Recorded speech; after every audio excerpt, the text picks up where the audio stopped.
जिद बहुत important point है। यहाँ पे आपको कुछ भी करना है, कुछ भी बनना है, तो पहले तो आपको जिद रखना पड़ेगा। और वो जिद पता है कहाँ से आएगा? वो जिद आएगा रीज़न से। You have to have a reason. आपके पास एक रीज़न होना चाहिए, आपके पास एक कारण होना चाहिए किसी चीज़ को करने के लिए। Just one example, I use two way around 35 kilos, 35 to 38 kilos so, and अभी करंटली मैं 80 किलो के आसपास स्टैंड कर रहा हूँ। तो हाउ डू यू थिंक ये कैसे हो गया? With no guidance.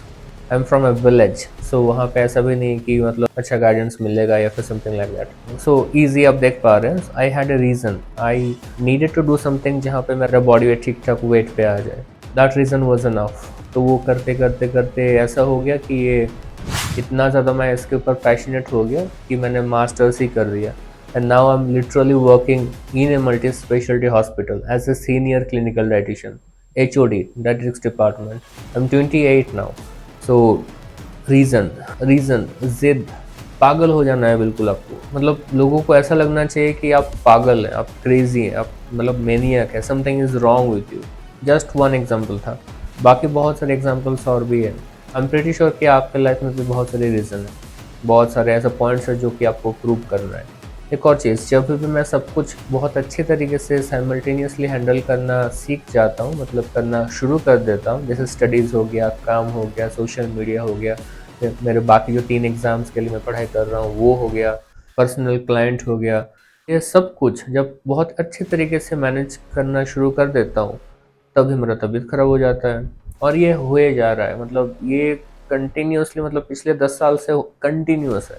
हर 2 महीने में, हर 3 महीने में I am again back to zero and I'm again starting from the very basic। तो ऐसे चले जा रहा है। एंड ऑब्वियसली मतलब अभी इतना ऐसे शेड्यूल में उतना अच्छा डाइट या फिर उतना अच्छा क्लीन लाइफस्टाइल आप एक्सपेक्ट नहीं कर सकते, because I am working for minimum 9 to 10 hours every day, बाहर जाके प्रॉपर वर्क, उसके ऊपर घर आके खुद से अलग से पढ़ाई, पर्सनल अलग डिग्रीज एंड एवरीथिंग, अलग सर्टिफिकेशंस, अलग एग्जाम्स के लिए पढ़ाई, पर्सनल क्लाइंटल।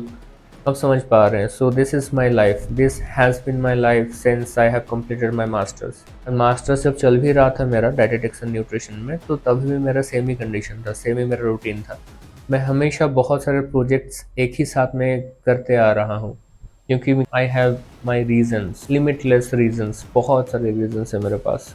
अगर मैं ज़िंदा रह गया तो I will be back on track as soon as I can. I will be back. I keep getting down, और मैं जितनी जल्दी हो सकता हूँ मैं खुद से खड़ा हो जाता हूँ, because I have to get up, I have no other option. मतलब ऐसा चल रहा है कि the thing is I am ready to sacrifice everything. As a matter of fact I have sacrificed everything. मेरा कोई पर्सनल लाइफ नहीं है, कोई फन नहीं है, मैं कहीं पे घूमने नहीं गया हूँ आज तक लाइफ में, कोई पब, कोई नाइट क्लब में जिंदगी भर नहीं गया हूँ आज तक। The only thing that I did was studying, working out, पढ़ाई, कुछ ना कुछ प्रोजेक्ट, सेल्फ डेवलपमेंट एंड और काम। That's it. No fun, no enjoyment, nothing. ये बिल्कुल भी मैं आपको ऐसा नहीं बोल रहा हूँ कि आपको ये सब करना है, बिल्कुल भी नहीं, but that much I am ready to sacrifice. मुझे कोई फ़र्क नहीं पड़ता है, because I need to get there where I want to. And अभी भी जैसे आज मैंने शुरू किया, डे 1 था आज मेरा, प्रॉब्लम ये हो जाता है कि खाली मेरा दिमाग ख़राब हो जाता है, I get really pissed off. तो उसको कंट्रोल करके मैं बार बार शुरू करता हूँ, रिस्टार्ट करता हूँ, और ये मैं कंटिन्यू करता रहूँगा। No matter what happens, I will get there where I want to. आप समझ रहे हैं ना? मतलब this is how I think, this is how my mind set is. If you are thinking like this कि मतलब no matter what happens I will do it, I have to do it, तो वहाँ पे ये excuses, tiredness, नींद खराब था मेरा, खाना कंप्लीट नहीं हुआ, पानी नहीं मिला, मूड खराब है, these things are so freaking worthless। You have a goal right, आपको एक टारगेट है, आपको कुछ अचीव करना है, तो उसके लिए आप ऐसा ये सब एक्सक्यूजेस देंगे तो no one is going to save you. वो मुझे समझ में आ गया था, बिकॉज मैं पिछले 10 से 12 साल में भी हो सकता है उससे भी ज़्यादा मैं अकेला रह रहा हूँ। 10th कंप्लीट करके ही मैं निकल गया था, तो उसके बाद से मैं बाहर ही हूँ। No one was there to like guide me और सपोर्ट मी और एनीथिंग लाइक दैट। इवन कि नाउ अभी मैं जाके इसको एडिट करना सीख रहा हूँ, मैं सोशल मीडिया में अभी जाके सीख रहा हूँ किसी तरीके से। और ये एडिटिंग के साथ अभी मुझे पढ़ना भी है। You know what, I will do it, I will do it, I will try my 110%, वो जितना भी हो सकता है I will do it, I have to do it. So that is my mind set. अभी देखते हैं क्या होता है, कितना हम लोग कर पाते हैं।